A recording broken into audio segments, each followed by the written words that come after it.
মুখ্যমন্ত্ৰী ডক্টৰ হিমন্ত বিশ্ব শৰ্মাই আনে কৰা কাম নেদেখাৰ ভাও জুৰে নিজে কৰা কামকহে অগ্ৰাধিকাৰ দিয়ে মুখ্যমন্ত্ৰীয়ে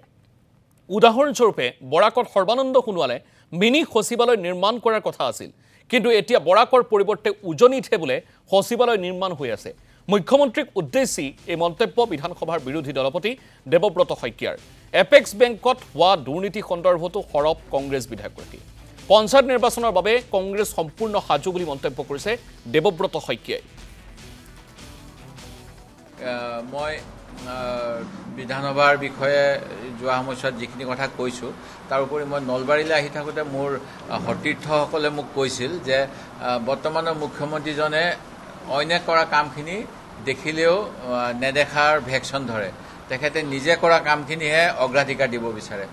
তাৰ মই গোটেই উদাহৰণ অসমত দিব পাৰোঁ উদাহৰণস্বৰূপে সৰ্বানন্দ সোণোৱাল ডাঙৰীয়াৰ দিনত বৰাক ভেলীত এটা ছেক্ৰেটেৰিয়েট কৰাৰ কথা আছিলে সেইটো নহ'ল আৰু উজনিত ৰাইজে নিবিচাৰকে এতিয়া ছেক্ৰেটেৰিয়েট বোলে অহা বছৰ হৈয়ে যাব ঠিক তেনেকৈ সৰ্বানন্দ সোণোৱাল ডাঙৰীয়াৰ দিনত এটা তাৰকা গৃহ কৰাৰ কথা আছিল আমাৰ প্ৰায় প্ৰতিখন জিলাতে এটা এটা বিজ্ঞান মানসিকতা বৃদ্ধি কৰিবলৈ তাৰা প্লেনেটৰিয়ামৰ কথা আছিল যিটো সৰ্বানন্দ সোণোৱাল মুখ্যমন্ত্ৰী থকাৰ সময়ত ডিব্ৰুগড় মাজুলী এইবিলাকত কৰা হৈছিল তাৰ ইতিমধ্যে ফিতা কাটিব লগা আছিল সেইবিলাক প্ৰায় 5 বছৰ আগতে কিন্তু এতিয়ালৈকে সেইবিলাক কমপ্লিট নহ'ল পাব যে আমি কৈছিলোঁ অৰুণোদয়টো স্বচ্ছভাৱে হ'ব লাগে যাৰ কাৰণে অৰুণোদয় কৰিছে তেওঁলোকে পোৱক আমাৰ আপত্তি নাই আমি সহযোগ কৰিম বিৰোধী হিচাপে কিন্তু দেখা গ'ল এতিয়া বিজেপিৰ নেতা কৰ্মীসকলে তেওঁলোকক ভোট নিদিলে অৰুণোদয় কটা হ'ব দুখীয়া মানুহক বঞ্চিত কৰিছে শাৰীৰিকভাৱে অক্ষমসকলক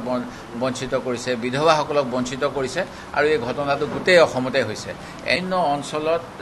সন্ধিয়া সময়ত কিছুমান যুৱকে এখন বহি লৈ পইচা কালেকশ্যন কৰে এইবিলাক কালেকশ্যন কৰে ক্ষুদ্ৰ বেংকৰ কাৰণে এপেক্স বেংকৰ কাৰণে এপেক্স বেংকৰ বহুত কাষ্টমাৰ আছে অসমৰ বিভিন্ন নগৰে চহৰে আৰু এই এপেক্স বেংকটো এতিয়া শেহতীয়াকৈ বিজেপিৰ বিধায়ক মুখ্যমন্ত্ৰীৰ ছত্ৰছায়াত বিৰাট দুৰ্নীতিত নিমজ্জিত হৈছে ইয়াৰ উদাহৰণ হ'ল যোৱা 2023 চনতে মই মুখ্যমন্ত্ৰীক প্ৰত্যাহ্বান জনাইছিলোঁ মুখ্যমন্ত্ৰীয়ে তেতিয়া কৈছিল